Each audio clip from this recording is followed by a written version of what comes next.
ये आकाशवाणी पटना है। अब आप अभिषेक दास से प्रादेशिक समाचार सुनिए। पहले मुख्य समाचार। पहले और दूसरे चरण के चुनाव के लिए प्रचार अभियान अपने चरम पर। एनडीए और महागठबंधन समेत अन्य राजनीतिक दलों के नेता मतदाताओं को गोलबंद करने में जुटे।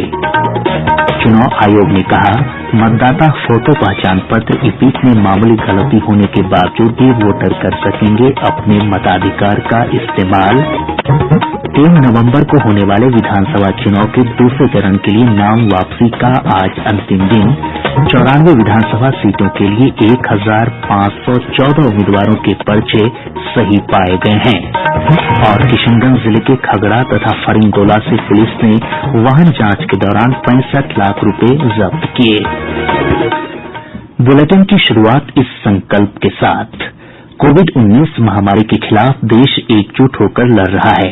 आप भी हमारे साथ सुरक्षा और बचाव के 3 आसान एहतियाती उपायों का संकल्प लें। कोविड-19 से बचाव और सुरक्षित रहने के 3 उपाय। मास्क लगाएं, 2 गज दूरी है जरूरी, सुरक्षित दूरी रखें, हाथ और मुंह साफ रखें। अब समाचार विस्तार से। पहले और दूसरे चरण के चुनाव के लिए प्रचार अभियान अपने चरम पर है। एनडीए और महागठबंधन समेत अन्य राजनीतिक दलों के नेता मतदाताओं को गोलबंद करने में जुटे हैं। निर्दलीय प्रत्याशी भी सघन जनसंपर्क अभियान चला रहे हैं। इस सिलसिले में जदयू अध्यक्ष और मुख्यमंत्री नीतीश कुमार ने कल बक्सर और भोजपुर में अलग अलग जनसभाओं को संबोधित किया। श्री कुमार ने कहा कि पिछले 15 सालों में सक्षम और स्वावलंबी बिहार का सपना पूरा हुआ है। राज्य ने हर क्षेत्र में प्रगति की है। उन्होंने विकास की प्रक्रिया को और आगे बढ़ाने के लिए एनडीए उम्मीदवारों के पक्ष में लोगों से मतदान की अपील की। श्री कुमार आज औरंगाबाद और जहानाबाद जिले में 5 चुनावी सभाओं को संबोधित करेंगे। भाजपा के वरिष्ठ नेता और केंद्रीय मंत्री रविशंकर प्रसाद ने रोहतास के चेनारी और कैमूर में जनसभाओं को संबोधित किया। उन्होंने कहा कि यदि राज्य में महागठबंधन की सरकार बनती है तो अपहरण, डकैती और भ्रष्टाचार का रोजगार बढ़ेगा। श्री प्रसाद ने कानून के राज के लिए एनडीए के हाथों को मजबूत करने की अपील की।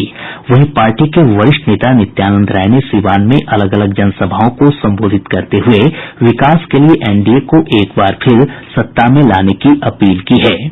महागठबंधन की ओर से राजद के वरिष्ठ नेता तेजस्वी प्रसाद यादव ने जमुई, लखीसराय, शेरघाटी, शेखपुरा और नवादा में चुनावी सभाओं को संबोधित किया। महागठबंधन के घोषणा पत्र की चर्चा करते हुए श्री यादव ने कहा कि यदि महागठबंधन की सरकार बनती है तो पहली कैबिनेट में 10 लाख सरकारी नौकरी पर मुहर लगेगी। उन्होंने कहा कि एनडीए के शासनकाल में अफसरशाही और भ्रष्टाचार अपने चरम पर है।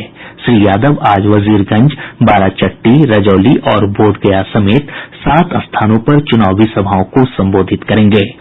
कांग्रेस के वरिष्ठ नेता और छत्तीसगढ़ के मुख्यमंत्री भूपेश बघेल ने आरोप लगाया कि नीतीश कुमार के मुख्यमंत्री रहते बिहार हर क्षेत्र में सबसे निचले पायदान पर है। पटना में संवाददाताओं से बातचीत में उन्होंने कहा कि महागठबंधन की सरकार बनने पर राज्य को एक बार फिर उसकी खोई प्रतिष्ठा वापस करने के लिए काम किया जाएगा। वहीं महागठबंधन के घटक दल भाकपा माले के महासचिव दीपंकर भट्टाचार्य ने कहा कि बिहार के लोग भाजपा जदयू के शासन से ऊब चुके हैं। श्री भट्टाचार्य ने कहा कि राज्य का युवा पूरी तरह ठगा महसूस कर रहा है।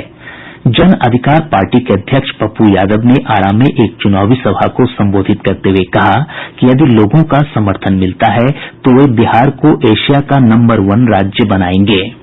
विधानसभा चुनाव के दूसरे चरण के लिए नाम वापसी का आज अंतिम दिन है। इस चरण के तहत 3 नवंबर को 94 विधानसभा सीटों पर मतदान होना है। दूसरे चरण के लिए कुल 1717 उम्मीदवारों ने नामांकन किया था, जिसमें जांच के बाद 1514 उम्मीदवारों के पर्चे वैध पाये गये हैं। विधानसभा के तीसरे और अंतिम चरण के लिए नामांकन की प्रक्रिया जारी है। इस चरण में अब तक 240 उम्मीदवार अपनी नामजदगी का पर्चा दाखिल कर चुके हैं। प्रत्याशी 20 अक्टूबर तक नामांकन कर सकते हैं। 21 अक्टूबर को नामांकन पत्रों की जांच होगी, जबकि नाम वापसी की अंतिम तारीख 23 अक्टूबर है। तीसरे चरण के लिए मतदान 7 नवंबर को होगा। इधर वाल्मीकिनगर संसदीय क्षेत्र में होने वाले उपचुनाव के लिए अभी तक मात्र एक नामांकन पत्र दाखिल किया गया है। भाजपा ने अनुशासनहीनता के आरोप में पार्टी के 4 नेताओं को 6 साल के लिए निष्कासित कर दिया है। पार्टी के प्रदेश मुख्यालय प्रभारी सुरेश रूंगटा ने बताया कि नवादा के पूर्व जिलाध्यक्ष बबलू सिंह, रजौली के अर्जुन राम और प्रदेश कार्य समिति के राणा सुधीर सिंह के खिलाफ कार्रवाई की गई है।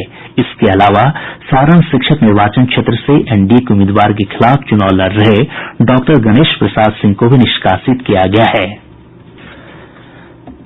जदयू के वरिष्ठ नेता और पूर्व विधान पार्षद गणेश भारती राजद में शामिल हो गए हैं। पार्टी के वरिष्ठ नेता तेजस्वी प्रसाद यादव ने उन्हें पार्टी की प्राथमिक सदस्यता दिलवाई। इधर राष्ट्रीय लोक समता पार्टी के राष्ट्रीय महासचिव अरुण कुशवाहा पार्टी की प्राथमिक सदस्यता से इस्तीफा देकर भाजपा में शामिल हो गए हैं। प्लूरल्स पार्टी ने अपना चुनाव घोषणा पत्र जारी कर दिया है। घोषणा पत्र में कृषि को उद्योग का दर्जा देने और राज्य में औद्योगिक जोन बनाने की बात कही गई है। साथ ही शराबबंदी को समाप्त करने का भी घोषणा पत्र में जिक्र है। निर्वाचन आयोग ने स्पष्ट किया है कि मतदाता फोटो पहचान पत्र ईपिक में मामूली गलतियों के बावजूद मतदाताओं को मतदान से वंचित नहीं किया जाएगा। आयोग ने निर्देश दिया है कि पहचान पत्र में मतदाता के नाम, माता पिता और पति का नाम, पता, लिंग और आयु में मामूली त्रुटि होने पर मतदान करने से नहीं रोका जाए। निर्वाचन विभाग के अपर मुख्य सचिव बाला मुरुगन डी ने बताया कि वोटर की पहचान मतदाता फोटो पहचान पत्र से सुनिश्चित होने पर उन्हें मतदान करने दिया जाएगा। प्रादेशिक समाचार आप आकाशवाणी पटना से सुन रहे हैं। और अब प्रस्तुत है आकाशवाणी पटना से विधानसभा चुनाव पर विशेष श्रृंखला के तहत एक रिपोर्ट। चलो करें मतदान,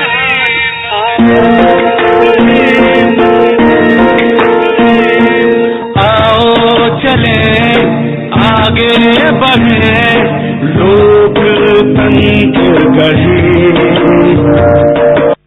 विशेष रिपोर्ट की श्रृंखला में सुनते हैं भोजपुर जिले के चुनावी परिदृश्य के बारे में हमारे संवाददाता से।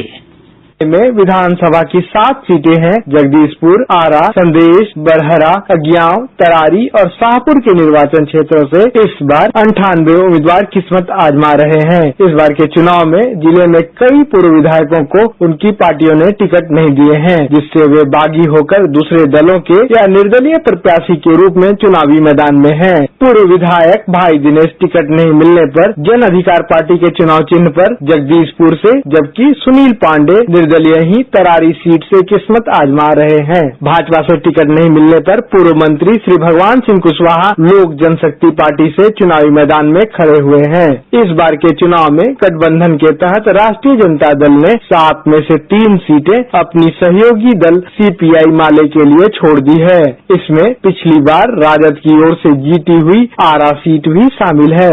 इधर एनडीए में भाजपा ने 4 और जनता दल यूनाइटेड ने 3 सीटों पर प्रत्याशी उतारे हैं। इस चुनाव में सबकी नजरें संदेश सीट पर भी रहेंगी, जहां मौजूदा विधायक अरुण कुमार के नाबालिग से दुष्कर्म मामले में फरार रहने पर राष्ट्रीय जनता दल ने उसकी पत्नी को टिकट दिया है। वहीं पिछले चुनाव में कांटे की टक्कर में पराजय का सामना करने वाले अमरेंद्र प्रताप सिंह भाजपा के उम्मीदवार के तौर पर चुनाव लड़ रहे हैं। मौजूदा विधायकों में सरोज यादव, राहुल तिवारी, प्रभुनाथ प्रसाद, राम विशुन सिंह और सुदामा प्रसाद अपने दलों के अधिकृत प्रत्याशी के रूप में चुनावी मैदान में हैं। आकाशवाणी समाचार के लिए पटना से धर्मेंद्र कुमार राय।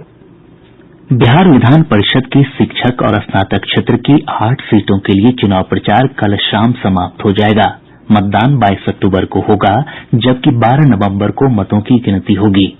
जिन सीटों के लिए चुनाव होना है उनमें पटना, दरभंगा, तिरहुत और कोसी स्नातक निर्वाचन क्षेत्र तथा पटना, दरभंगा, तिरहुत और सारण शिक्षक निर्वाचन क्षेत्र शामिल हैं। किशनगंज जिले के खगड़ा और फरिंगोला से पुलिस ने वाहन जांच के दौरान 65 लाख रुपए जब्त किए हैं।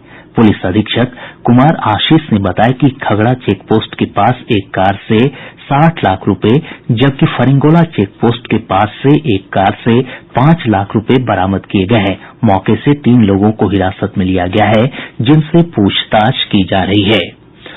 मुंगेर जिले के धरहरा खड़गपुर सीमा पर स्थित जंगल में सर्च ऑपरेशन के दौरान कोबरा बटालियन और नक्सलियों के बीच मुठभेड़ हो गयी, जिसमें 100 राउंड गोलियां चली।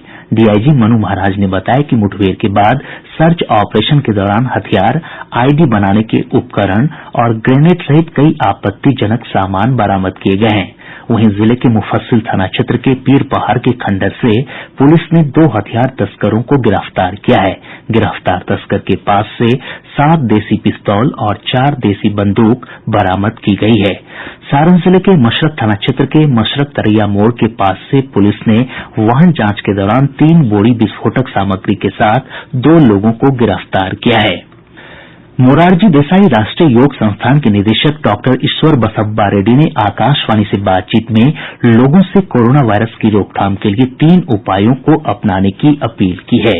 अभी जो अभियान चल रही है कि मास्क पहनना, 2 गज की दूरी बना रखना और हाथ धोना, ये 3 चीजें हमें पालन किया तो ये कोविड-19 को दूर करने में, प्रिवेंट करने में, को रोकने में हमें बहुत मददगार होती है। ये तीनों को हमें करना चाहिए। सासाराम के NCC officer colonel P S Chaudhary ने कोविड की रोकथाम के लिए लोगों से प्रधानमंत्री नरेंद्र मोदी द्वारा सुझाए गए 3 उपायों पर अमल करने की अपील की है। हमें कोरोना को हराना है। 2 गज की दूरी, मास्क है जरूरी, इसका हमेशा ध्यान रखना है। सोशल डिस्टेंसिंग का ध्यान रखना है।